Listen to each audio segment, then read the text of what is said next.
Ici, pour l'ouverture uniforme d'un thorax, je me sers de l'ouverture d'un parapluie dans les 3 dimensions.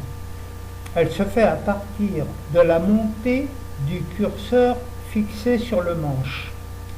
Je montre ici que contrairement au parapluie, les piliers du diaphragme se contractent à partir de leur centre, ce qui provoque un déploiement thoracique dans les 3 dimensions. Les courbures du diaphragme n'étant pas à la même hauteur, elles nécessitent 2 piliers réglés à partir de leur centre.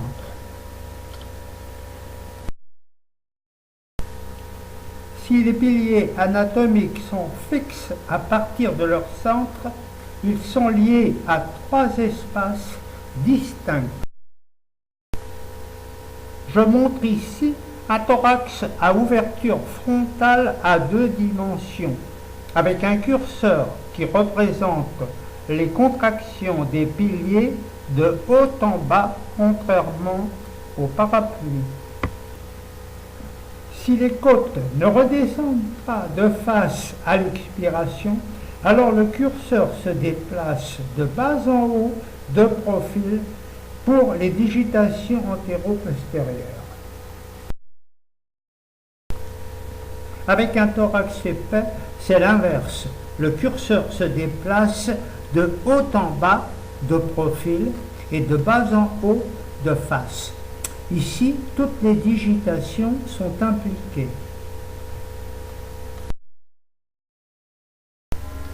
Je représente à gauche une fonction intrathoracique avec un parapluie inversé. Les curseurs se déplacent de haut en bas à l'inspiration.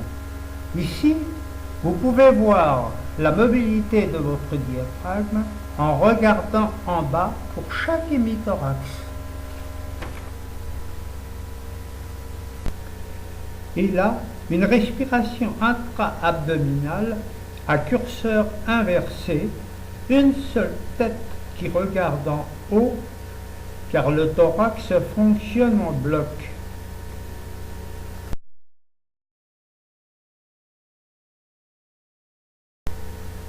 Ce qui implique, dans un système uniforme, une mobilité de la courbure lombaire qui peut être visible à l'expiration.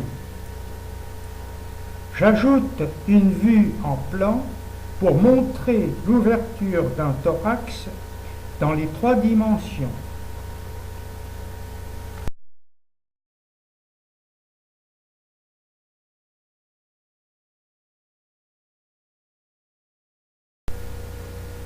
Mais le curseur que je représente n'a aucun rapport avec le curseur d'un parapluie. Le curseur que je mobilise représente des orientations quand il est mobile. Le système uniforme doit être représenté par les digitations en diagonale.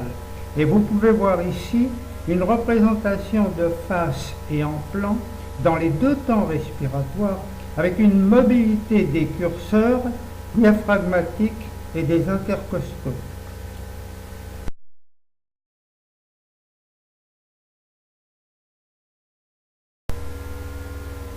Regardez les orientations des digitations sur 2 hémithorax différents vus en plan. On peut voir la mobilité des centres bronchiques à l'inspiration et à l'expiration qui conduisent aux piliers fonctionnels expiratoires. Je fais apparaître maintenant le décalage des centres bronchiques liés à l'orientation inspiratoire dans la direction des 8e, 9e, 10e digitations. Étant symétriques, elles n'influent pas sur la position des piliers anatomiques vus en plan. Elles changent la forme du diaphragme en modifiant les rapports entre parties horizontales et verticales. Mais à l'expiration sagittale, la position des centres bronchiques modifie les orientations des 6e, 7e, 11e et 12e digitations qui écrasent le thorax.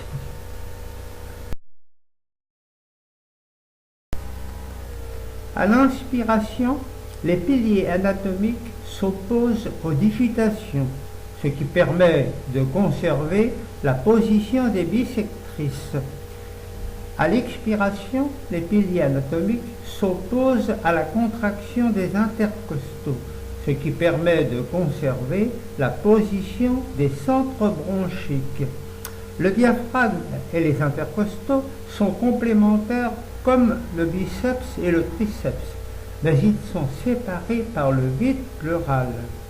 De la même façon, les piliers anatomiques sont liés comme les deux faces du diaphragme à deux espaces séparés par le vide pleural. On peut donc dire que leur contraction dans chaque temps respiratoire peut être positive ou négative, mais le vrai problème est de savoir dans quel type de contraction ils sont positifs ou négatifs. C'est pour cette raison que j'ai introduit le parapluie.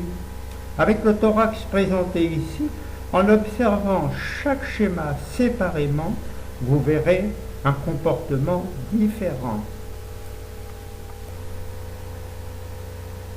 Je vous montre ici en haut l'ensemble diaphragme, intercostaux, abdominaux, auquel il convient d'ajouter la dissociation iliopsoïque et la verticale tibio-tarsienne.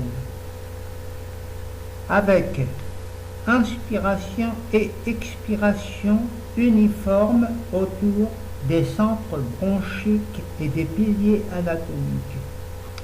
Puis une inspiration frontale et expiration sagittale, avec décalage des centres bronchiques et contraction unidirectionnelle des piliers anatomiques.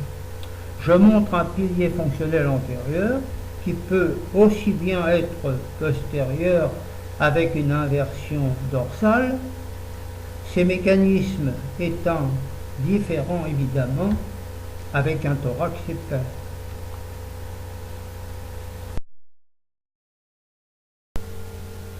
Les piliers anatomiques sont liés à deux hémithorax qui sont opposés et complémentaires par rapport à la verticale.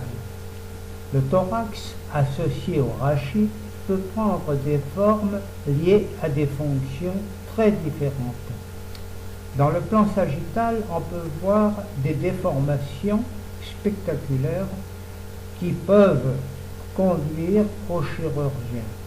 Mais le plus souvent, ces déformations font bon ménage avec la verticale dans le plan frontal, même si elles ne sont plus complémentaires dans le plan sagittal.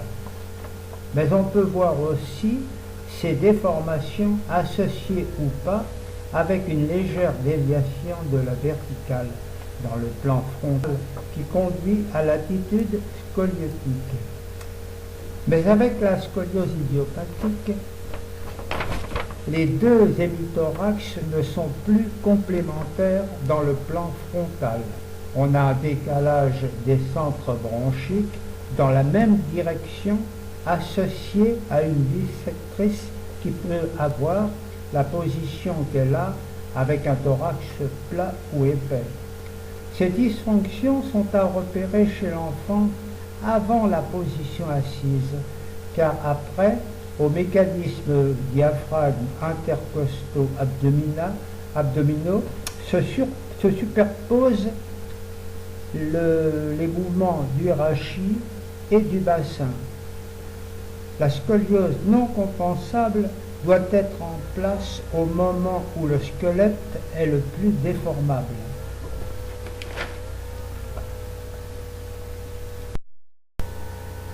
Avec ce petit film, j'essaie de réunir autant qu'il soit possible les mécanismes qui concourent à un fonctionnement normal du squelette. Pour faciliter la compréhension, je sépare les mécanismes intrathoraciques, puis intra-abdominaux, puis internes à la coupole diaphragmatique, et enfin leur rapport avec la verticale squelettique.